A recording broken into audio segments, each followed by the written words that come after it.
실존주의 요법이라고 하는 그 사이코테라피의 이론을 이렇게 만들게 되었던 빅터 프랭클이라는 유명한 심리학자가 있습니다. 근데 그가 2차 세계전쟁 때 나치 그 독일 수용소에 갇혀서 동료들과 함께 감옥 생활을 이제 하고 있었는데, 근데 그 감옥에 있던 동료들이 많은 사람들이 그 죽어가는 광경을 목격하면서 스스로 자기 자신의 삶을 포기하는 그런 광경을 그가 이제 보게 됩니다. 그래서 빅터 프랭클이 같은 방 안에 죄수들이 있는 그 사람들에게 창문을 가리키면서 얘기를 합니다. 친구 여러분, 저 조그만 창이 보이지 않습니까? 그렇게 말한 거에는 그 암흑한 그 자신의 현실의 삶에 창문을 통해 비춰지는 그 미래에 대한 희망을 바라보는 마음에서, 바라는 마음에서 이야기를 한 건데, 한 죄수가 신경질적으로 대답을 했답니다. 창을 봐야 시커먼 담벼락밖에 더 있겠어. 너무나 그 우울하고 암울한 그 현실이 뭐 아우슈비츠에 갇혀가지고 뭐 가스로 뭐 막 죽어가니까요. 그런 참담한 현실 앞에 마음의 희망이 꺾여서 담벼락밖에 보이지 않는 거예요. 그때 빅터 프랭클이 그런 말을 했습니다. 아니, 저 회색 담벼락 건너편에 있는 푸른 하늘을 보십시오. 어두운 밤에도 별이 빛나고 있지 않습니까? 그렇게 대답을 했다 그럽니다.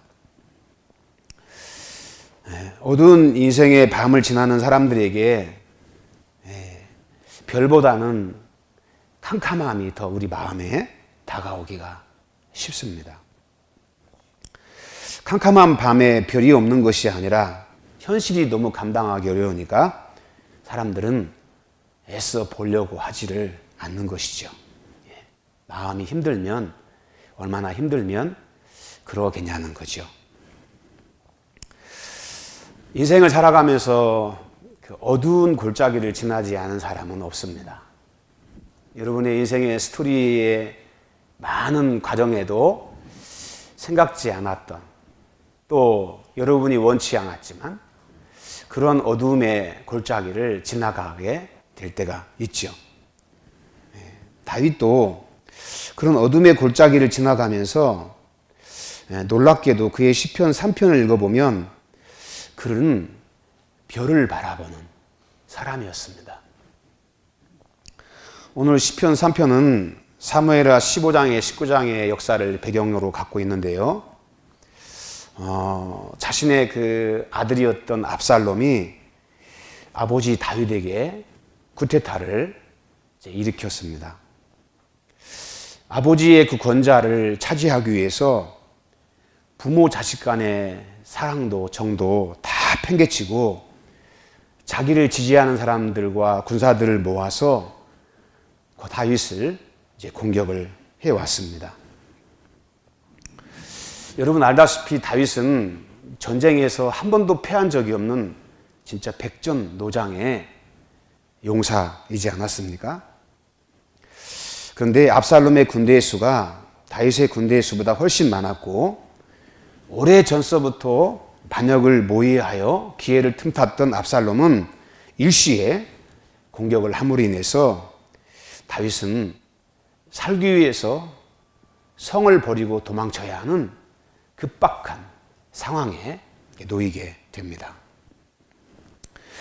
감람산에 올라 피신해가는 과정에서 얼마나 다급했던지 신도 신지 못한 채 맨발로 도망을 가는 상황에서 시온성을 빠져나옵니다.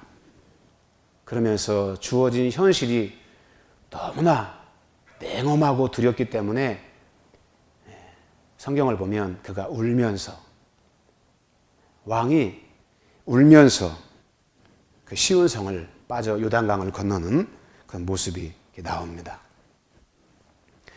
그런 상황 속에서 그가 느끼는 참담함을 그가 오늘 시편 3편에 그렇게 이야기를 합니다. 여호와여, 나의 대적이 어찌 그리 많은지요. 자신을 몰아내기 위해서 벌떼처럼 모여서 겹겹이 둘러싼 그 대적들을 보면서 다윗이 탄식을 하는 겁니다. 여러분 알다시피 다윗의 통치를 받았던 백성들이지 않았습니까? 아마 그 반란군 중에도 다윗과 함께 전장을 누비면서 싸웠던 전우들도 있었겠지요. 그런데 지금은 그 다윗에게 심장에 칼을 겨누고 지금 적이 돼서 다가오고 다윗의 목을 조여오고 있는 것입니다. 그러면서 다윗은 또 다른 그 마음의 고충을 이야기합니다. 2절에 보면 많은 사람이 나를 대적하여 말하기를.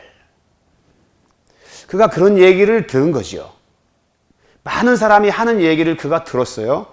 뭐라고 그러냐면 그는 하나님께 구원을 받지 못한다. 대적은 다윗을 직접적으로 공격하는 무리들이라고 한다면 많은 사람들은 다윗의 마음을 낙담시키는 사람들입니다. 너는 하나님께 구원을 받지 못한다. 이 말은 너의 운명이 끝이 났다. 나는 하나님께 버림을 받았다. 이제 너의 영광도 권세도 다 끝이 났다.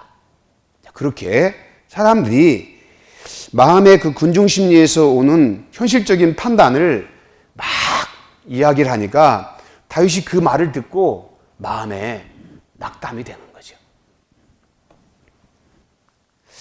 자식에 쫓겨 달아나야 하는 그 고민 하나, 그 고난 하나만으로도 다윗은 자존감이 낮아질 대로 낮아져 있었습니다. 그런데 주변 사람들의 이런 차디찬 반응은 다윗의 마음의 두려움을 공포로 느끼게 하고 삶의 의욕을 절망감으로 바꾸어 버리고 군대의 사기를 떨어뜨리면서 하나님과 백성을 위해 살아왔던 자신의 인생의 모든 것이 다 난도질 당하는 그런 조롱과 비판을 그가 마음에 느꼈을 것입니다. 거짓된 말로 사실을 조작하는 사람들의 말, 현실의 논리를 가지고 그것이 하나님의 뜻이라고 말해대는 영적으로 미숙한 사람들의 판단, 그래서 그 말들이 사실은 여러분 칼보다 더 무서운 거지요. 그래서 사람을 죽이는 것은 칼이 아니라 사람 마음속에 있는 거짓이죠. 온갖 거짓과 루머가 사실로 둔갑해서 백성들의 마음을 빼앗고 그것을 믿게 하고 그것을 따르게 하는 것입니다. 그래서 다윗은 더 이상 그가 거하던 성에 머물 수 없어서 도망쳐 사람들도 떠나가는 그런 현실 속에서 누가 봐도 다시 재기할 수 있는 가능성이 없어 보이는 그런 현실감에 그가 서 있습니다. 여러분, 현실의 논리대로 상황을 판단한다면 다윗은 끝났죠. 이제는 망명자로서 다시 돌아오지 못할 요단의 강을 그가 건너갔습니다. 여러분, 이런 상황 속에서 사람들은 내일에 대한 희망, 오늘을 살아갈 수 있는 어떤 용기나 우리 마음에서의 그런 담대함을 우리가 가질 수 있을까요? 근데 다윗은 1절, 2절에서 그렇게 현실적인 상황에 대해서 이야기를 하고 난 뒤에 3절에 이런 고백을 합니다. 우리 같이 한번 거기 한번 합독해 볼까요? 3절 시작. 여호와여, 주는 나의 방패시요 나의 영광이시요 나의 머리를 드시는 자신이다. 아멘. 여러분, 저는 참 이 대목에 놀라움을 금치 못합니다. 여러분, 전장에서 뼈가 굳어진 사람이 다윗 아닙니까? 그래서 그에게 주어진 현실을 냉정하게 누구보다도 더 빨리 판단할 수 있는 그런 지혜를 가진 사람이 다윗입니다. 아들 압살롬에게 쫓겨서 도망치는 상황에서 근데 그가 주어진 상황이 너무나 정말 현실적으로 감당할 수 없는 또 그 상황을 되돌릴 수 없는 그러한 냉엄한 결과가 그에게 있음에도 다윗은 3절에 주는 나의 방패시고 나의 영광이시고 나의 머리를 드시는 자니다. 그렇게 고백을 합니다. 현실의 상황은 다 끝이 났지만 다윗의 마음속에 아직 끝나지 않은 한 가지가 남아 있습니다. 그것이 무엇입니까? 하나님께서 나를 향하신 뜻, 내가 믿는 하나님의 계획. 그래서 아직 현실은 내가 쫓겨가고 끝나서 모든 것이 이제는 돌이킬 수 없는 파국에 치달았다라고 느낄 수밖에 없지만 다윗의 신앙과 믿음과 그가 바라보는 오직 한 가지 중요한 점은 뭐냐면 이거예요. 하나님은 끝나지 않았다. 이겁니다. 하나님은 끝나지 않았다. 나를 향하신 하나님의 놀라운 뜻은 아직 끝나지 않았다. 다윗은 그걸 알아요. 그래서 뭐라고 말하냐면 주는 나의 방패시고 나의 영광이시고 나의 머리를 드시는 자다. 마음이 여러분 이미 찢길 대로 찢겨서 상해져 있습니다. 무너질 대로 다 무너졌어요. 어디서 희망을 찾아야 될지를 모르는 상황이에요. 진짜 벼랑 끝에 홀로 서 있는 그런 느낌이죠. 대적이 너무 많기 때문에 온통 두려움의 파도가 가슴을 막 치고 마음을 짓눌러서 어떻게 현실에 꼼짝달싹 할 수 없는 시편 23편의 다윗의 고백처럼 눈물의 골짜기를 걸어갈 때예요. 사망의 음침한 골짜기를 지금 걸어가고 있어요. 그런데 그가 말하기를 적의 숫자가 나보다 월등히 많고 강하지만 그러나 하나님은 나의 방패가 되신다는 거예요.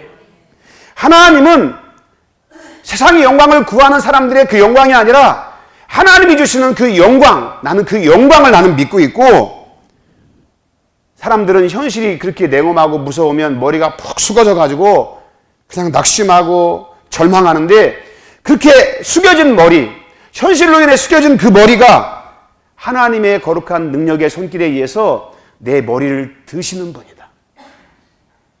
여러분 놀랍지 않습니까? 인생에 다가오는 많은 풍랑이 있지 않습니까?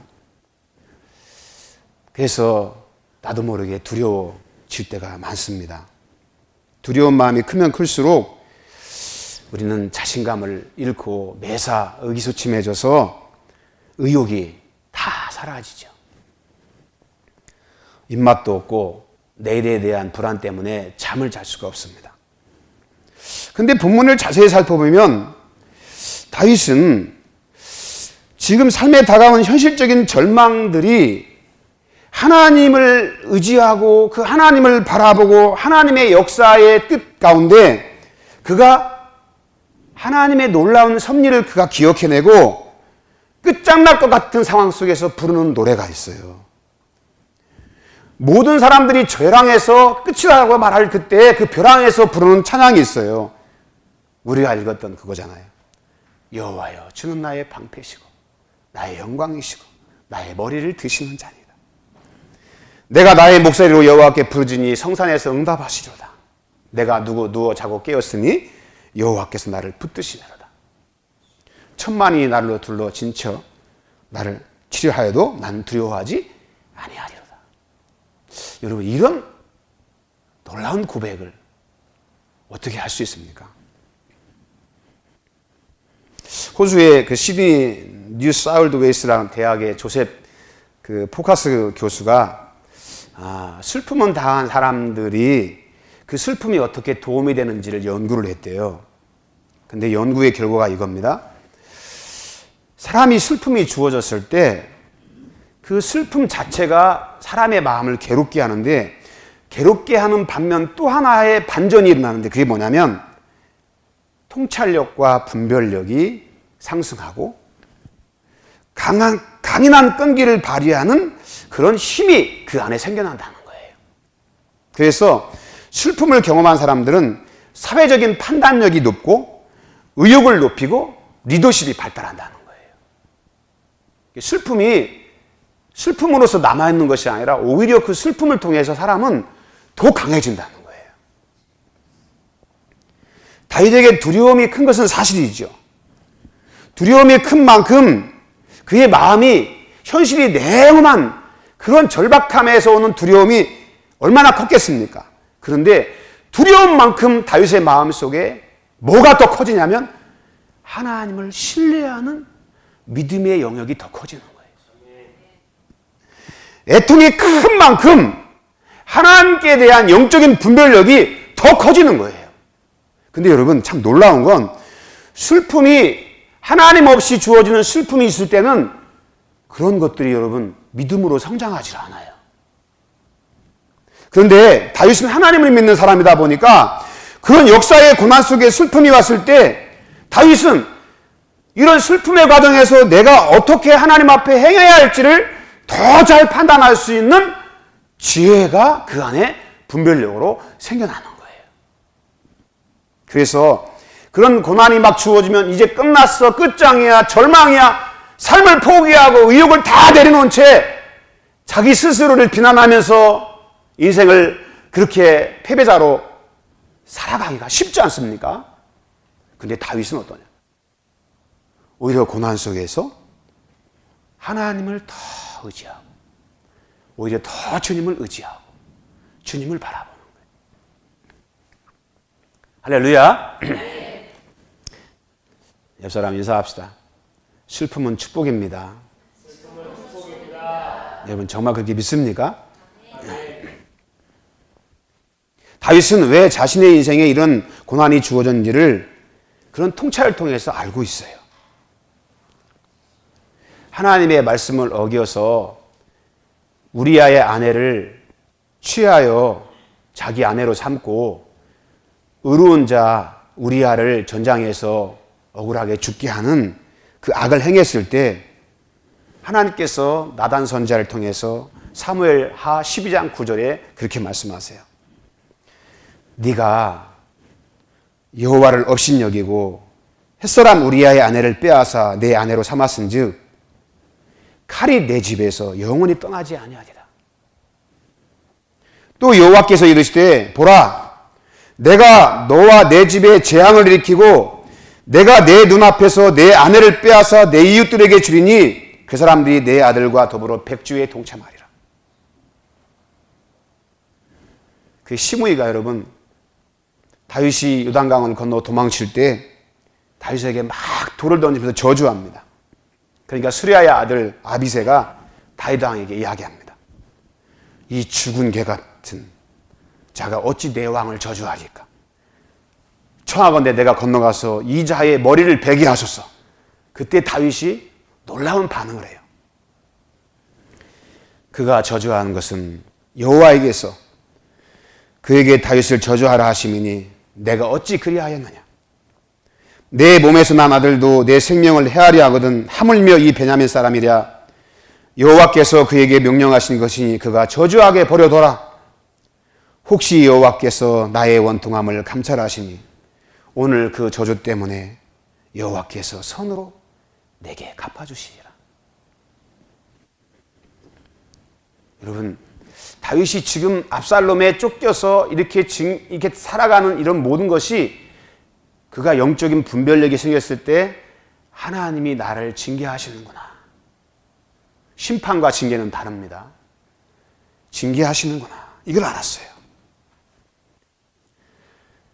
하나님의 말씀에 불순종하고 하나님을 거역해서 죄 없는 사람을 죽여 아내를 빼앗았던 자신의 악행에 대해서 하나님께서 징계하시는구나. 이걸 알았어요. 여러분 히브리서 12장 5절 8절을 보면 이런 말씀이 있습니다. 내 아들아 주의 징계하심을 경히 여기지 말라. 그 다음이 중요해요. 주께서 그 사랑하는 자를 징계하시되 그가 받아들이시는 아들마다 채찍질하시니라. 징계는 다 받는 것이오늘 너희에게 없으면 사생자요 친아들이 아니니라. 주님께서 그렇게 말씀하십니다.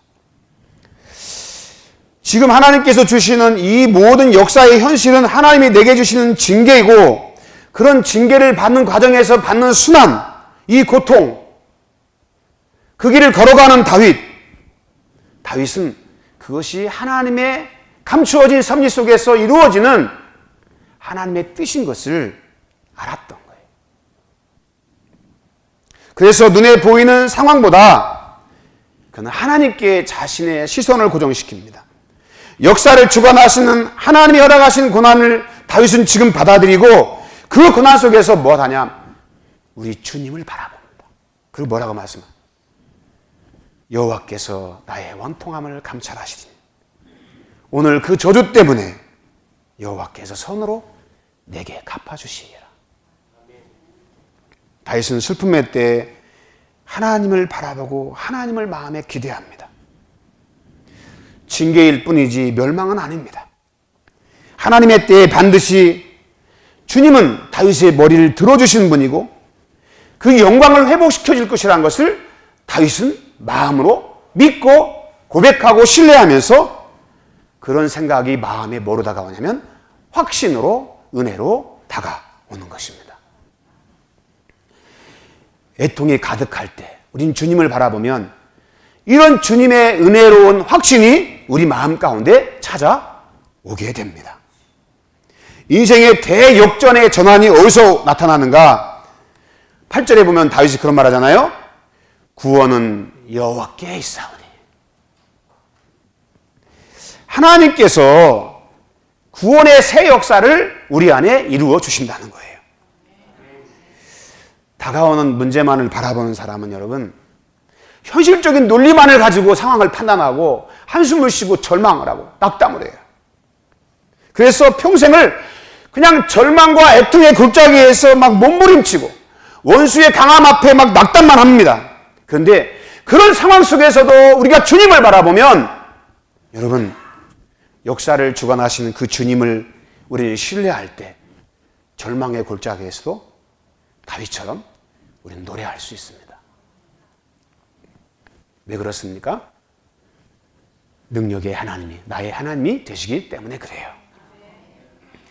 피부치 자식일지라도 나를 버리고 대적할지라도, 나를 인격적으로 존중했던 사람들이 나를 버리고 떠날지라도, 그 음침한 사망의 골짜기에서 심한 고독과 절망에 몸부림치면서 눈물을 흘려 애통한 마음으로 주님을 바라볼 그때, 내가 짊어진 징계의 고난의 짐이 무거워서 힘겨워 숨을 헐떡거리면서 인생을 살아갈 그때에도 나를 사랑하시는 그 하나님, 그 하나님이 나와 함께 하시는 거죠. 그 하나님은 그 누구보다도 강력한 능력의 하나님이십니다. 그분이 일어서면 역사는 한순간에 변화되고 그 하나님이 모든 것을 변화시킬 수 있습니다. 여러분, 우리에게 주어진 현실이라고 하는 것이 너무나 우리의 마음을 낙담시킬지라도 우리는 그 문제만 바라볼 것이 아니라 전능하신 우리 주님을 바라보는 저와 여러분 될 수 있기를 주의 이름으로 축원합니다. 할렐루야. 다윗이 바라보는 그 하나님은 어떤 분입니까? 다윗의 인생의 방패가 누구냐? 하나님 여호와이십니다. 나를 보호하는 것이 세상의 군대가 아니에요. 숫자가 아니에요. 하나님이 나의 진정한 방패가 되신다는 거예요. 그래서 여러분, 시편 3편은 긴 밤을 지나고 아침에 주님 앞에 드리는 기도래요. 근데 시편 4편은 잠잘 때 드리는 기도래요. 세상의 방패는 여러분 우리를 완전히 지켜줄 수가 없어요. 그러나 우리 하나님은 동서남북의 모든 적들로부터 우리를 지켜주시는 분입니다. 우리 하나님은 우리의 영광을 회복시켜주시는 능력이 하나님이십니다.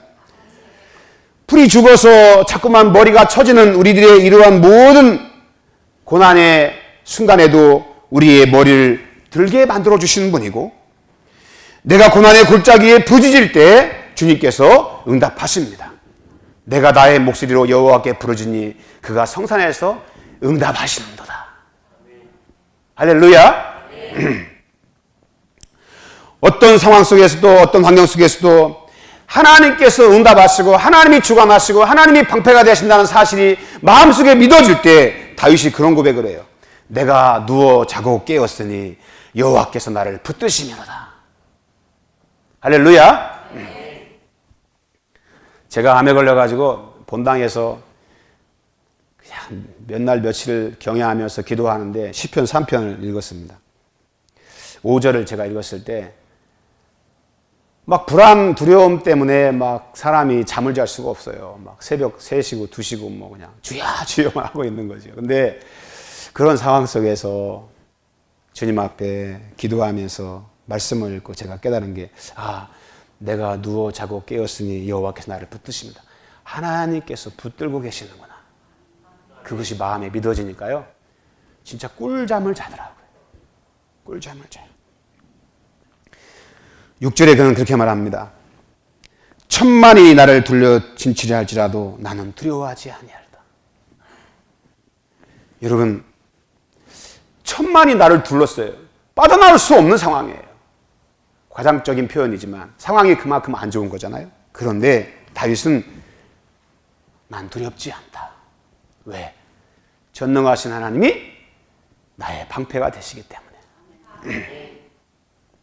여러분, 애통함이 커졌을 때, 애통의 골짜기에서 우리는 눈물을 흘릴 수밖에 없는 상황이 우리에게 주어지면 우리는 그 현실만 덩그랗게 남아서 그냥 주저앉아가지고 끝났다라고 막 낙담을 해요.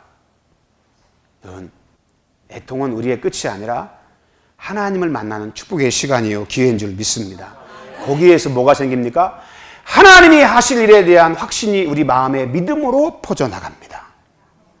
그래서 인생의 음침한 골짜기에 서 있는 사람들은 주님께 달려갔을 때 누구든지 다 그분 앞에 달려가 피난처 삼아 그분께 달려갔을 때 그분의 거룩한 은혜를 통해서 삶이 역전되는 놀라운 축복을 우리가 이루어지는 것을 보게 됩니다. 여러분, 실제로 그렇지 않습니까? 다윗이 그렇게 도망쳐서 쫓겨갔지만 바세바가 와서 공개를 하고 다윗의 모사였던 후세가 와가지고 모략을 베풀어가지고 그 견고한 적들의 그 진을 허물면서 하나님께서 다윗에게 승리를 주시지 않습니까? 할렐루야. 우리 하나님이 우리에게 승리를 주셔야만이 이길 수 있는 줄로 믿습니다. 다윗은 이런 믿음의 확신을 가지고 하나님 앞에 여러분 기도합니다. 거기 한번, 저는 이 본문을 너무너무 참 좋아합니다. 한번 거기 한번 7절 같이 한번 읽어봅시다. 시작. 여호와여 일어나소서, 나의 하나님이여 나를 구원하소서. 주께서 나의 모든 원수의 뺨을 치시며 악인의 일을 꺾으셨나이다. 아멘. 저는 이 본문이 참 너무 좋아요. 그래서 기도할 때 이 본문을 이제 인용해서 기도를 많이 합니다. 하나님, 주께서 원수의 뺨을 치시고 악인의 일을 꺾으소서. 근데 영어 성경에 보면 이렇게 나와 있어요. 원수의 뺨을 친다는 말이 뭐냐면, 원수의 뺨이 뭐냐면 스트라이크. 여러분, 볼은 여러분 비껴간 거예요? 정확하게 맞은 거예요? 비껴갔잖아요. 근데 스트라이크는 딱 정중하게 볼이 뭐 한 겁니까? 꽂힌 거잖아요. 그래서 다윗을 둘러 진쳤던 악인들의 이런 권세가 하나님의 능력 앞에서 스트라이크가 됐어요. 정통으로 맞아가지고 박살이 난 거예요. 악인의 일을 꺾었다는 말이 뭐겠어요? 영어상에 악인의 일을 부러뜨려 버리십시오. 이런 말이 나오더라고요. 하나님께서 이루셔서 악인의 일을 부러뜨리시는. 할렐루야. 그런 믿음의 확신이 있는 자만이 주님 앞에 기도할 수 있습니다. 여러분, 현실만 바라보고 현실만 달려가는 사람은 불쌍한 사람이에요. 그러나 그런 현실 속에서 다윗처럼 하나님의 음성을 듣고 영적인 싸움에 승리하는 사람이 진정한 승자가 될 수 있습니다. 그런 주님의 주시는 분명한 뜻과 확신을 내 마음속에 붙들고 하나님을 향하여 두 손을 들고 기도하면서 곤란을 당할 때 주님의 은혜를 구했던 다윗처럼 우리 주님을 우리가 믿음으로 바라보면 악인의 일을 꺾으시고 뺨을 치시고 승리하신 주님처럼 우리에게 승리의 역사를 베풀어 주실 줄 믿습니다. 역사를 주관하시는 분은 전능하신 우리 하나님이십니다. 우리는 그 주님의 섭리 안에 있습니다.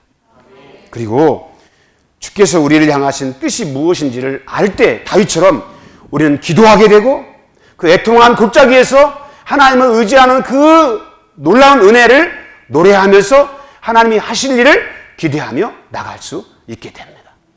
결국은 여러분 믿음 안에서 승리케 하실 줄로 믿습니다. 여러분 주님께서 우리에게 승리를 주실 줄 믿습니다.